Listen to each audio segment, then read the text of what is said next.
Hello guys, welcome to my channel গরম মশলা with MG.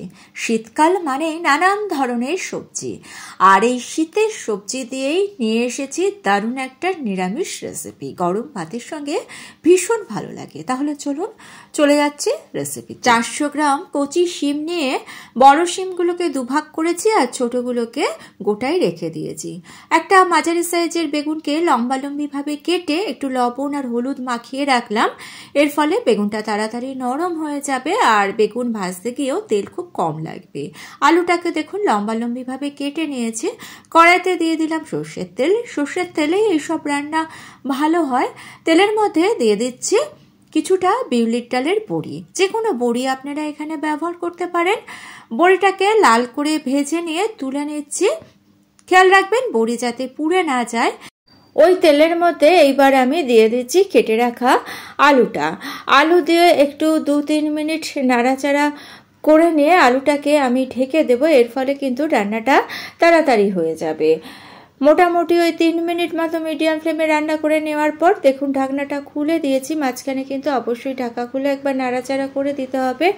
আর আলুর গায়ে সুন্দর কালার ধরে গিয়েছে। এইবার শিমগুলো দিয়ে দিলাম আর লবণ দিয়ে দিলাম, হলুদ দিয়ে দিয়েছি। আলুগুলোকে কালার ধরা পর্যন্ত ভেজে নেবেন, কারণ শীতের শিম কিন্তু খুবই নরম। এখন যেহেতু কচি শিম উঠেছে তাই রান্না করতে বেশিক্ষণ সময় লাগবে না। কড়াইটাকে আমি ঢেকে দিয়েছি ওই 4 মিনিটের জন্য। মিডিয়াম ফ্লেমে 4 মিনিট রান্না করার পরে দেখুন শিমগুলো কীরকম নরম নরম হয়ে এসেছে। সেই জন্যই বলেছিলাম যে আলুটাকে লাল করে ভেজে নেবেন, তাহলে আলু সেদ্ধ হতে আলাদা করে আর বেশি সময় লাগবে না। একটু নাড়াচাড়া করে নিচ্ছি। এখন আর ঢেকে রান্না করব না। মোটামুটি ওই 2 থেকে 2.5 মিনিট মতো শিমগুলোকে আরেকটু ভেজে নিয়ে শিম আর আলু আমি তুলে নিলাম।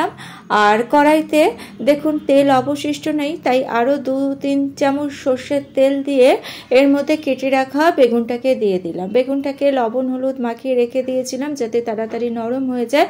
কড়াইটাকে ঢেকে দিচ্ছি 2 থেকে 2.5 মিনিটের জন্য। 2.5 মিনিট পর কড়াইয়ের ঢাকনা খুলে দিলাম। বেগুনটা ওই জন্যই আগে ভাজিনি যাতে নুন হলুদ মাখিয়ে খানিকক্ষণ রেখে দেওয়া যায়।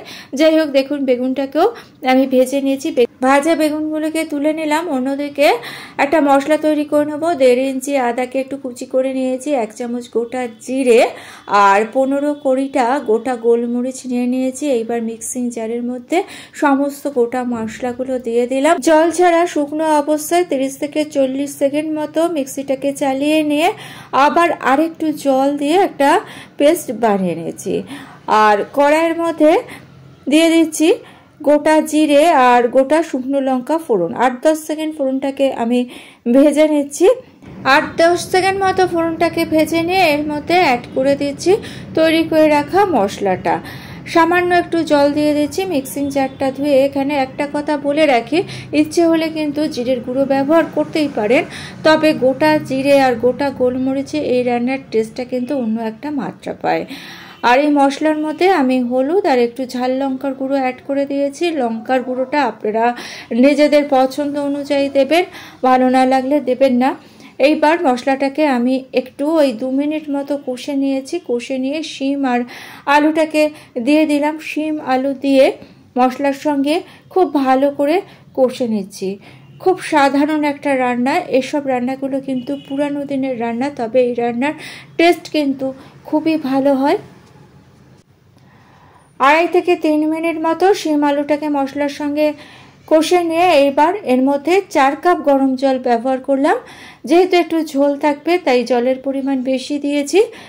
লবণ দিয়ে দিলাম আর জলটা অবশ্যই গরম জল দেওয়ার চেষ্টা করবেন, টেস্টও ভালো হবে, টাইমও কম লাগবে। 5 মিনিট মতো আমি মিডিয়াম ফ্লেমে রান্না করে নিয়েছি। এইবার একটু চেক করে নিতে হবে। দেখুন শিম কিন্তু সুন্দরভাবে সেদ্ধ হয়ে গিয়েছে। শীতের কচি শিম সেদ্ধ হতে বেশি সময় লাগে না। আলুও সেদ্ধ হয়ে গিয়েছে। এইবার ভেজে রাখা বেগুনগুলো দিয়ে দিলাম।